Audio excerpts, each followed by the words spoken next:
Hello everybody. Aye, time for a bedtime story. Hey everybody, it's Karen here, and it's my turn to read a bedtime story tonight.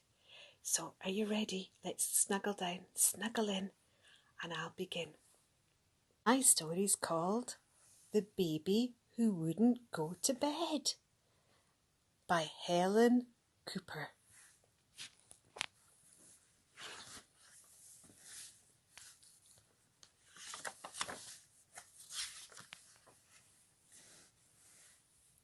Bedtime, said the mother. No, said the baby, playing in his car. It's still light. But it's summer, said the mother.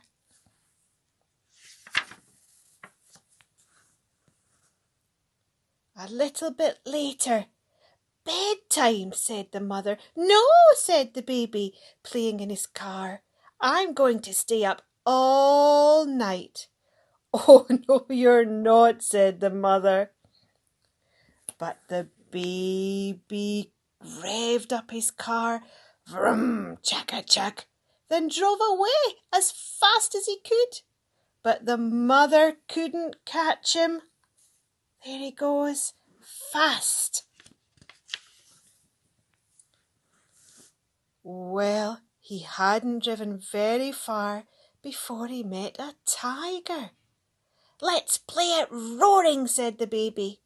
But the tiger was too tired. Night time is for snoring, not roaring, yawned the tiger. Come back in the morning and I'll play with you then. Oh. So off went the baby, rum, chaka-chak, till he met a troop of soldiers. Let's march, said the baby, but the soldiers were too sleepy.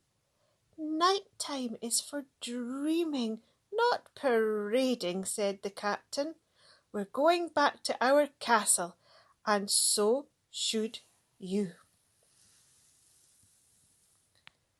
But the baby didn't want to. He trundled away in his car, rum, chugga-chug, as fast as he could. Fast. Next he came across a little train. Race you to the station for a jolly good smash-up, said the baby. But the train was too tired. Night time is for resting, not racing, said the train. I'm going home to my depot, and so should you.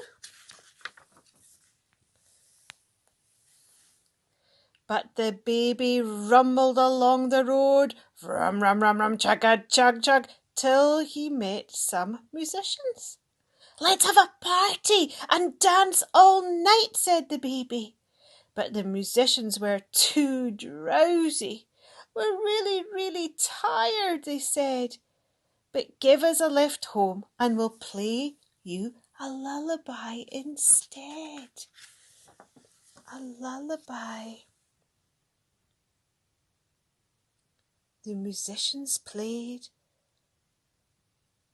such a sweet tune that the sun was lulled to sleep and the moon came out, and the little car went slower and slower and slower, and soon the musicians nodded off.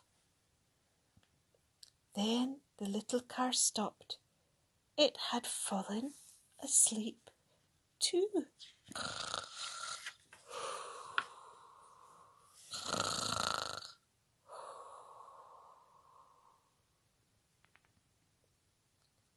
The baby looked up at the moon. Can't we have a midnight feast? He wailed. It's bedtime, sighed the moon drowsily, and even the moon closed her eyes and dozed off.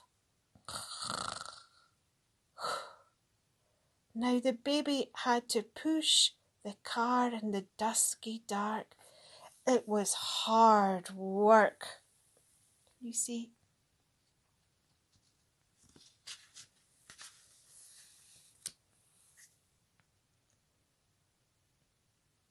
And soon he'd gone as far as he could.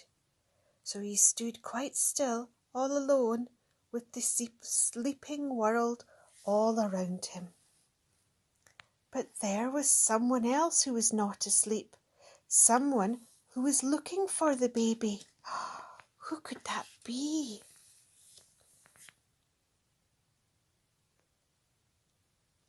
And getting nearer and nearer and nearer.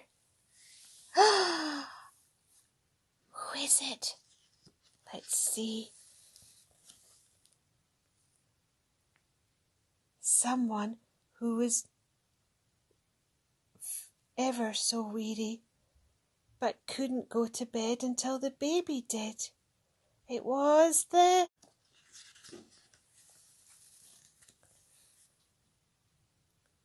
The mother lifted up the baby with one arm and pushed the car with the other. She was a very strong mum. And she trundled and bundled them all the way home. Bedtime, said the baby sleepily. No, whispered the mother. You said you were staying up all night.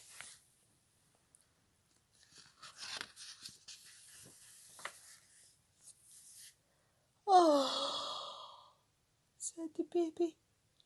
All right, said the mother.